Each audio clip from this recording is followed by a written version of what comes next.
দেশের প্রখ্যাত দানবীর এবং একাধিকবারের রাষ্ট্রীয় শীর্ষ করদাতার পুরস্কার প্রাপ্ত চাঁদপুরের কৃতি সন্তান মরহুম হাজী মোহাম্মদ কাউস মিয়ার পক্ষ থেকে চাঁদপুরে সহস্রাধিক পরিবারের মাঝে ঈদ উপহার বিতরণ করা হয়েছে। ২৬ মার্চ বুধবার সকালে চাঁদপুর সরকারি কলেজ মাঠে গরিব, অসহায় এবং নিম্নবিত্ত পরিবারের হাতে ঈদ উপহার হিসেবে শাড়ি, কাপড় তুলে দেওয়া হয়। চাঁদপুরের কৃতি সন্তান মরহুম হাজী মোহাম্মদ কাউস মিয়ার পক্ষ থেকে এসব ঈদ উপহার তুলে দেন তার সুযোগ্য পুত্র মোহাম্মদ মানিক মিয়া এবং মোহাম্মদ মোস্তফা মিয়া।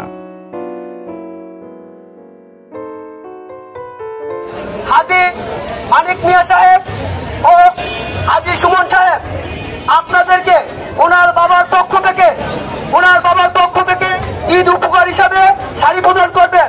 এই মুহূর্তে ওনার বাবার রুহুল মাগফিরাত কামনার্থে আপনাদের সামনে দুটো কথা বলবেন সুযোগ্য পুত্র বিশিষ্ট শিল্পপতি চাঁদপুরের কৃতি সন্তান জনাব হাজী মানিক মিয়া সাহেব।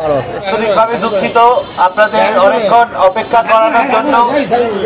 আসলে ঢাকা থেকে আসতেছি তো রাস্তায় অনেক রকম জ্যাম ছিল।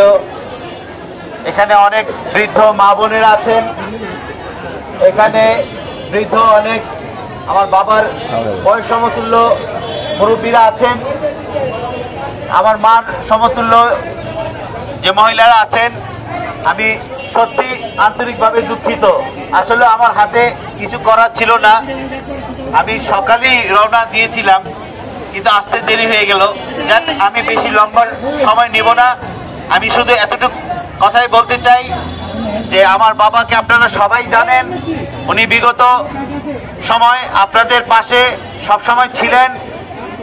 তার সন্তান হিসেবে আমরা ভাই বোন যারাই আছি প্রতি বছরই আপনাদের পাশে থাকবো ইনশাআল্লাহ। আপনারা কোনো রকম এই নিরাশ করবেন না যে হাজী কাউস সাহেব মারা গিয়েছেন বিদায় আর আমরা মনে হয় কোনোদিন ওনাকে পাবো না। ওনার হাতে উনি যে আমাদের পাশে সবসময় সাহায্য সহযোগিতা করছেন সেটাও হয়তো বিলীন হয়ে যাবে, এরকম কিছু না। ইনশাআল্লাহ উনি যেরকম ছিলেন, যেভাবে আপনাদের পাশে ছিলেন, আমরাও ইনশাআল্লাহ আপনাদের পাশে সবসময় থাকবো। ঠিক আছে? আপনারা সবাই জানি উনি সর্বোচ্চ করদাতা হিসাবে সবাই জানি, কিন্তু উনি কিন্তু চাঁদপুরবাসীদের জন্য চর অঞ্চলে যেসব মানুষদের, অসহায় দরিদ্র মানুষদেরকে যেভাবে উনি রমজানে বা রমজানের বাইরে যেভাবে সাহায্য সহযোগিতা করেছেন, এভাবেই করে যাব আমরা ইনশাআল্লাহ। আপনারা আমাদের জন্য দোয়া করবেন। আমি আবারও বলছি, আমি আন্তরিকভাবে দুঃখিত। এখনই আমরা শাড়ি প্রদান করার জন্য প্রস্তুতি নিলাম ইনশাআল্লাহ।